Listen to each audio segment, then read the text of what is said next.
So, ladies and gentlemen, welcome. I know it's end of the day and you're all tired. And as a teacher, it has been my rule, whenever I go to take a class, whatever time the class starts, it will end at the time it is supposed to end. Unfortunately, I cannot enforce that rule here because this was supposed to end at 6 o'clock. Anyway, my thanks to family of Dr. Thacker. My also thanks to the selection committee for the oration, who selected me for giving this first oration. I didn't even call them up, but they thought it better to do that. So thank you so much. And special thanks to Scientific Committee of OCCUCON 2023. It has really given me a paradigm shift in my thinking. I have been in IOH for last almost 30 years. And I have been brought up as Atithi Parmo Deva, Atithi Devo Bharma, Dharma and all that thing. And you must give them first chance, and all orations should be in the morning, and in the evening there will be scientific papers and all that. So all that old thinking, that has been given a go by, and now we are with the new world. And that's what I call it as disruption. And it is always a good thing. It is always a good thing to have disruption. It is always a good thing that you start thinking again. Well, when we all started our career, we always presented after 5 p.m. We never got a chance in the morning. So at the end of the career, if you are brought to the same level, it's again a circle complete. So I don't feel bad about it. I am taking this opportunity, given the theme of the conference, to talk about the future of decent work in the changing world of work. And, but before that, about Dr. P.V. Thacker. He has been a very, very important and very well-respected figure in occupational health, not only in the Mumbai national, but also internationally. He did his MBBS in 1943 from Mumbai, MRCP in 1950 from London. He joined Tata Chemicals as CMO in 1943. He continued with them, and they sent him for this MRCP training and other things. Then he was Chief of Industrial Health for Tata Group, and he was shifted to Mumbai in 1961, where he continued till his retirement. Then he led a WHO project on tropical and industrial health in Egypt, Lebanon, and Africa. He was also the national president of IOH in 1975-76. He also delivered ADM oration in 1971. At that time, there were only 1 or 2 orations. And he was the editor of Indian Journal of Occupational Health, which we used to have at that time. He was an active ICO member, but he was also the first emeritus member of ICO from India, our country. He has been a teacher and examiner in DIM, which is a postgraduate course in occupational health, which was run in Mumbai at that time. And Dr. Shanbag and many of us have been his students. And he is the first occupational health expert who was invited to contribute to the ILO encyclopedia, which is a great recognition. These are just some of the few photographs of Dr. P.V. Thacker, which I could lay my hands at. You can see him with Ratan Tata, you can see him with Karan Singh, you can see him with Morarji Desai, who was the Chief Minister then and subsequently became Prime Minister. You can also see his photograph, I think this was in Sri Lanka, where they had an ICO meeting. He had a long association with National Safety Council and Family Planning Association of India, and he also had a lot of social work. He was a trustee for Lohana Mahajan Samaj, the community to which he belonged and where he contributed a lot. And his success also includes raising 3 very accomplished children who are also continuing his contribution to the society theme, and they are also continuing his philanthropy. That's why they decided to institute this oration. So Dr. Hemant Thacker, we all know, he has been a speaker. He has been a speaker with both IIH as well as AEOSD. And Dr. Varsha Vadera, who is the HOD of Laboratory Medicine and Advanced Diagnostics at Kokilabean Ambani Hospital at Mumbai. And his son, CA Vijay Thacker, he is the CEO of Croway India and Haworth, he is MD of Haworth, and he is a hospitality industry stalwart. So that was about Dr. Thacker. So this is how I intend to go ahead. I know we are all late, and I also know that I had to give some time to you to sum up. So therefore, I'll be skipping some of my slides. But I'm not deleting them. So my greetings from my organization, Indian Institute of Public Health, Gandhinagar, which is the first public-private partnership, and it is the first and only public health university in India, made by an act of Gujarat Assembly.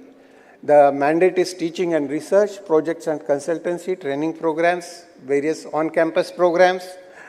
We also run an AFIH course at our campus, which is going to start from 1st March. And then we have a distance e-learning course, certificate course on health, safety, environment management, which is going to start in August 2023. So how the work and workplaces are evolving. I like to show this slide. Yes. So till 1960s, we were driven by the welfare and curative health agenda by various industries. Then came the time for industrial relations, and that meant liaison and referral. That's how the occupational health physician and the branch of occupational health was progressing. In 1980s, we had the unfortunate Bhopal gas disaster. And whenever something big happens, the government did what it does best, that is form a committee. So a committee was formed. That committee suggested many recommendations, but one good thing which came out of it was total overhauling of the Factories Act. And with that came in the word Occupational Health Center for the first time, and the course AFIH was also conceived and started. Then in the 90s, came the era of productivity and workplace wellness, wherein the organizations realized that it is in their best interest of productivity to have healthy people. In 2000s, when global industries started coming to India, it became a favorite destination. So that was the era of globalization and health, safety, environment at workplace. And now what is going to be the future? The future is from occupational health, we have to move to own my health. Everyone will have to own his health. There won't be an occupational physician running around you because people are going to work from home, they are going to work from anywhere.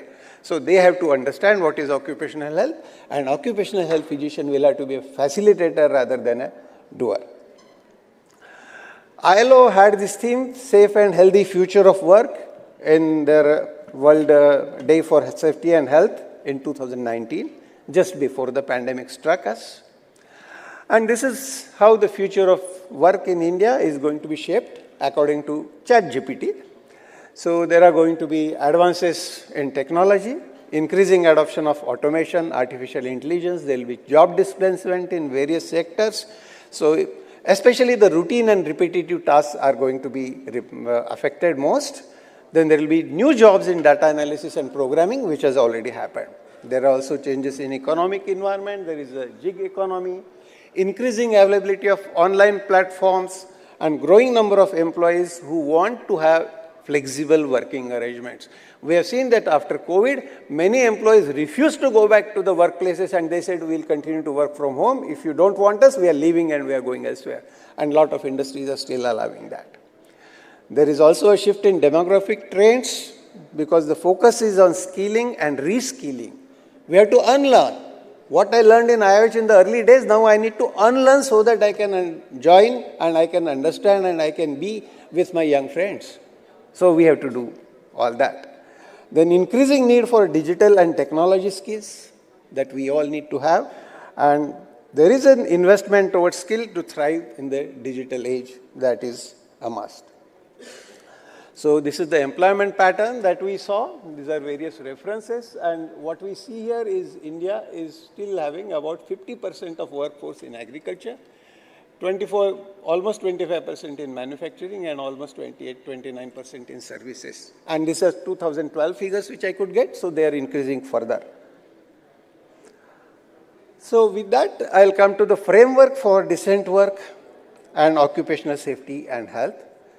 So there are various ideal occupational health systems which have been espoused by different organizations. ILO came up with decent work, which was a UN agenda for sustainable development, goal 8, it coincides with that.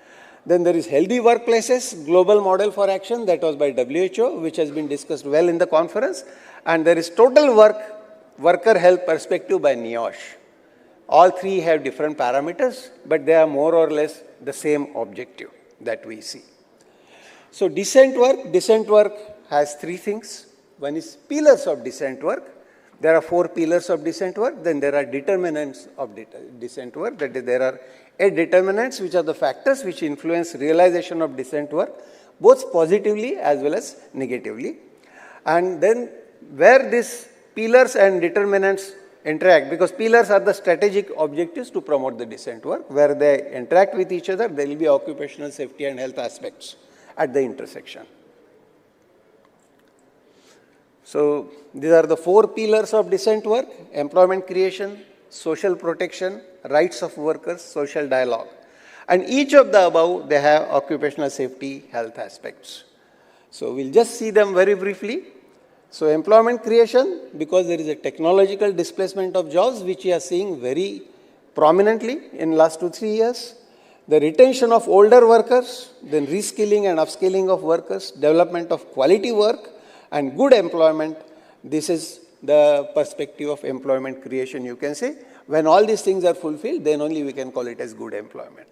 Then there also needs to be social protection, like sensitivity, training to retain the workers. We want to retain the workers. If they go away and you keep on training new ones, then your productivity will go down. Health insurance, disability protection, appropriate hours of work, work-life balance, all these things come in the social protection category. And then the rights of workers, the discrimination of older workers is happening in a long way.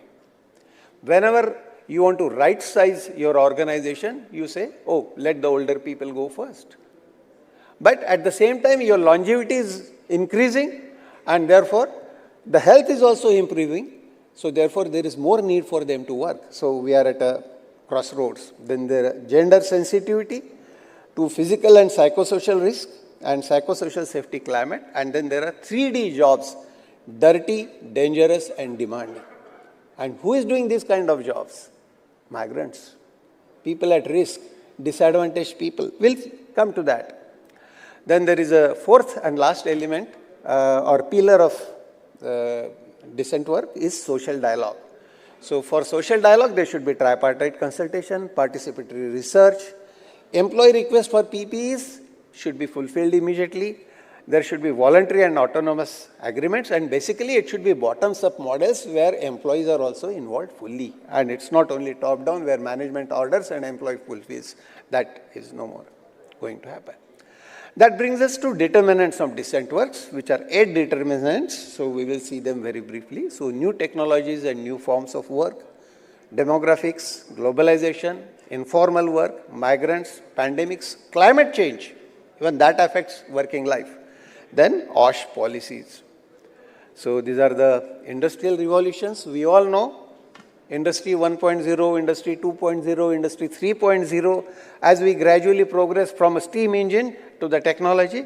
Currently, we are with Industry 4.0, so which is the smart factory or autonomous systems. But we are also looking at Industry 5.0, and you can see the comparison here. I will not go into the details for shortage of time. But suffice it to say that Industry 4.0 will digitally connect everything in and around a manufacturing operation in a highly integrated value chain. There will be greater automation, the job tasks will be modified, there will be different activities, there will be increase of psychosocial effects, and work-related injuries and illnesses and human errors in programming and interfacing with automated devices, that is going to increase. So there will be higher quality jobs, and Industry 5.0 is also supposed to be sustainable and resilient. Let's hope it does that perfectly. So coming to these determinants, first is new technologies and new forms of work. That is where comes ENM, that is engineered nanomaterials. We do not know how they will behave, their health and safety aspects, how they are going to behave. They are going to be different. People are going to be at risk. and these new materials will be absorbed through different exposure routes, and it will reach maybe several organs and systems. So a lot of research has to be gone into that. And we have to see their impact on human health, and which is not fully known and which is not predictable as of now, because they are not a uniform group of substances, they are different substances and they are going to behave very differently. So there will be emerging physical risks. So whether it is computer, automation, 5G is coming, virtual reality, smart equipment, we are seeing all those things. Even in this hall, we have seen some of them. Even today, there was a practical on virtual reality. So there is going to be increase in sedentary work or prolonged standing at work, because more and more automation. And that will lead to high levels of physical inactivity, leading to the epidemic of non-communicable diseases that we already know. Obesity will be there, back pain will be there, high blood pressure, this is all already happening. Related MSDs are going to be very, very important and very prevalent. And work from home will have its different hazards, as we know them very well. There is going to be emerging psychosocial risks.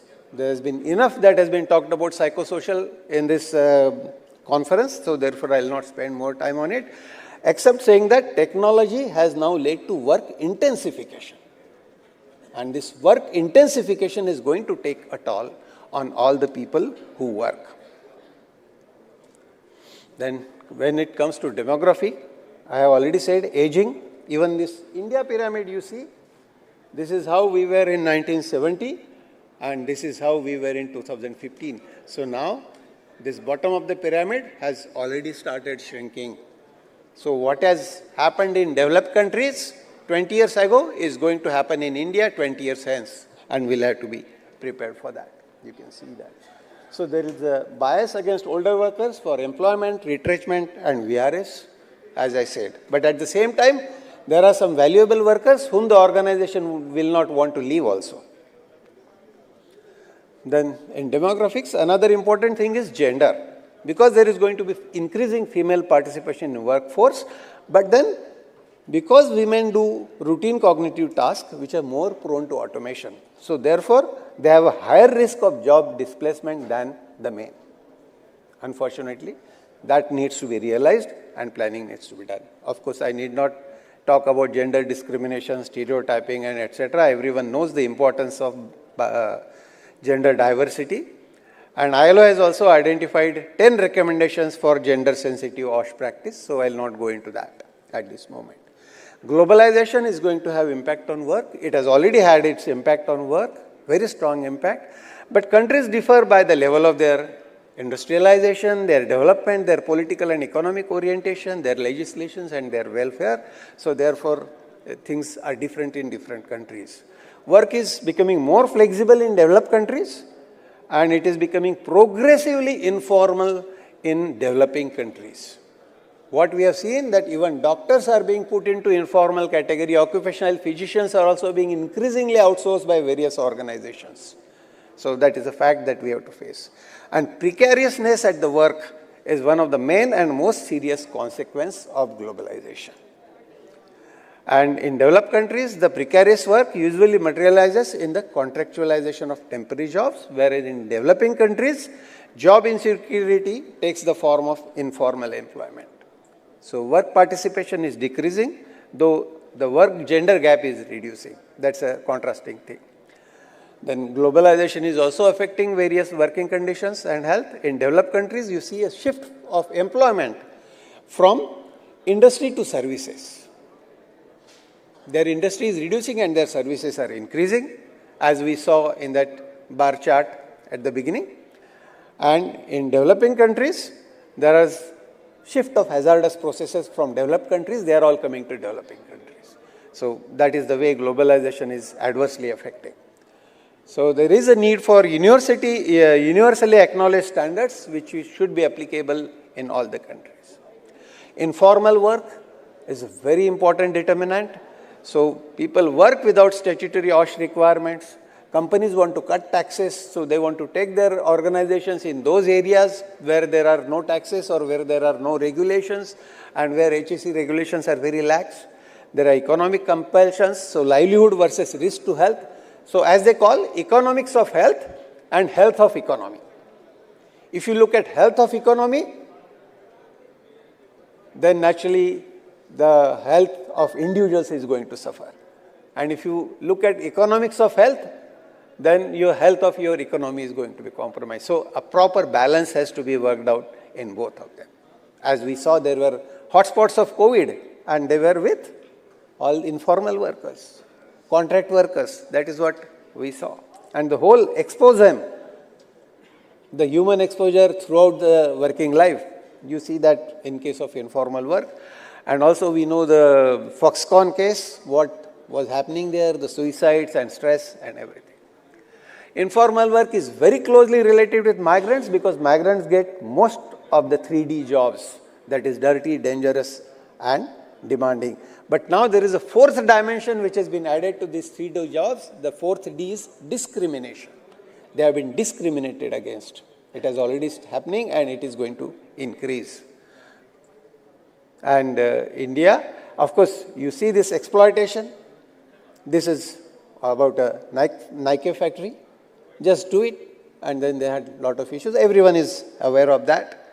And India is such a country where we see we have both migration coming in India and migrants going out of India. So we are exporting to developed countries and we are importing from our neighboring countries.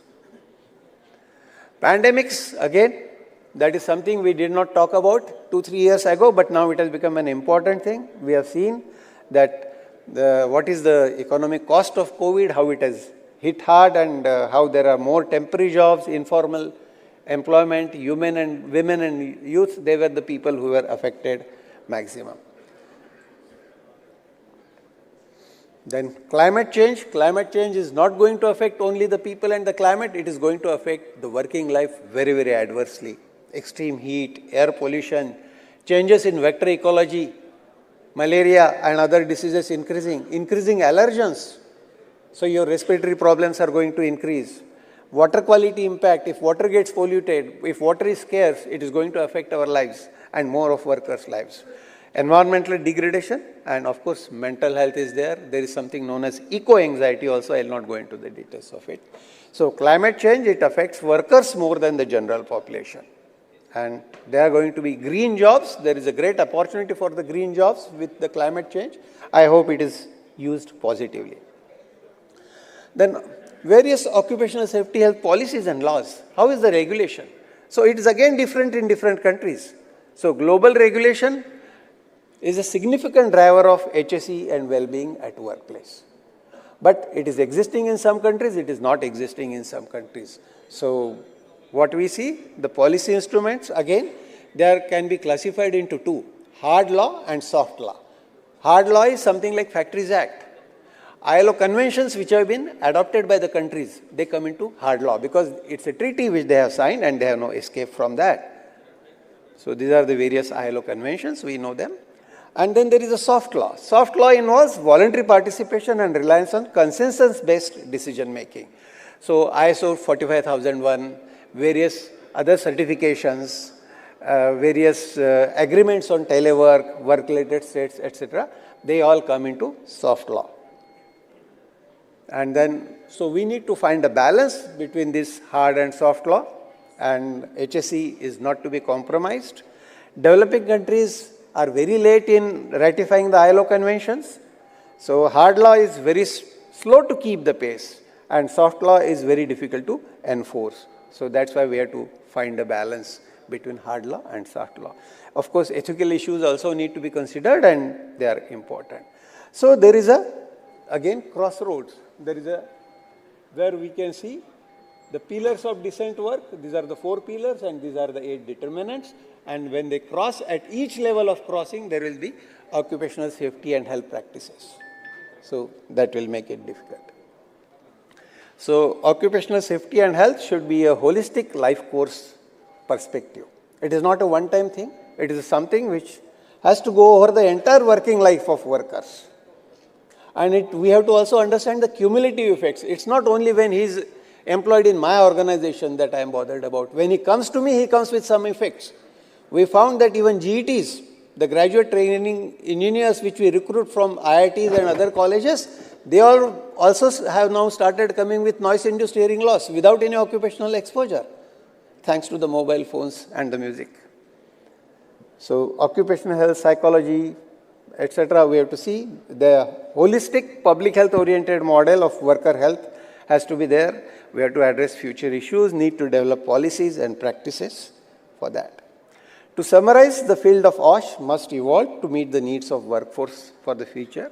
The factors that influence workplace health and well-being go beyond traditional OSH concerns because there are different agents, there are different risks which are developing, and decent work will be affected basically by these 5 things. As we can see, emerging demographics, varying employment arrangements, increasing work demands, work intensification, increasing psychosocial hazards, and political and economic influences, and changing work environments.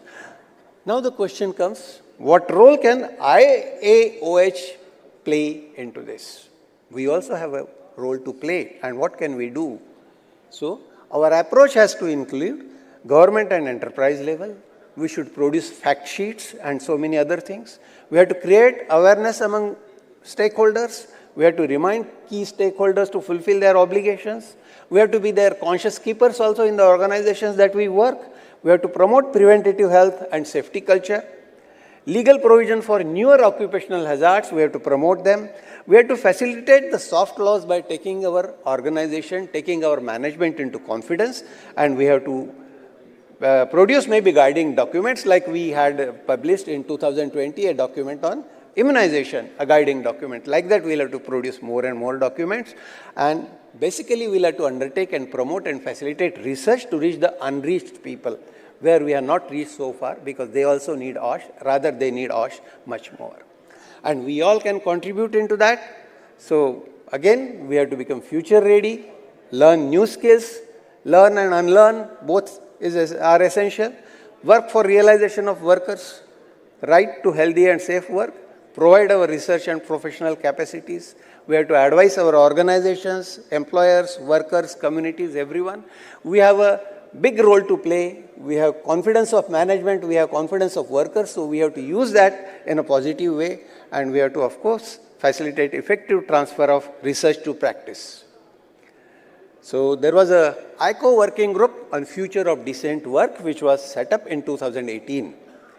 And these were the members of this ICO working group on future of decent work. I happen to be one of them. Paul Schultz is a chair, and these are the members. And we deliberated, so a lot of what I have described to you has been deliberated in our meetings and will come out as a publication also very shortly.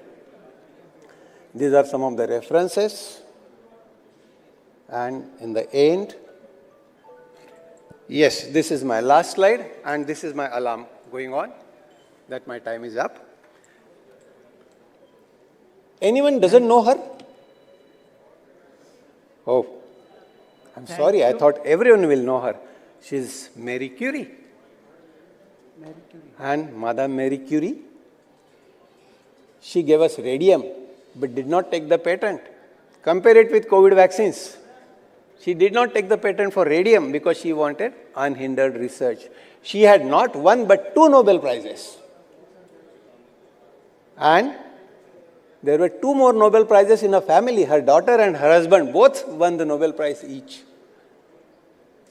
But she died of aplastic anemia because she was working with radium and radioactivity. So only if she had OSH on her side.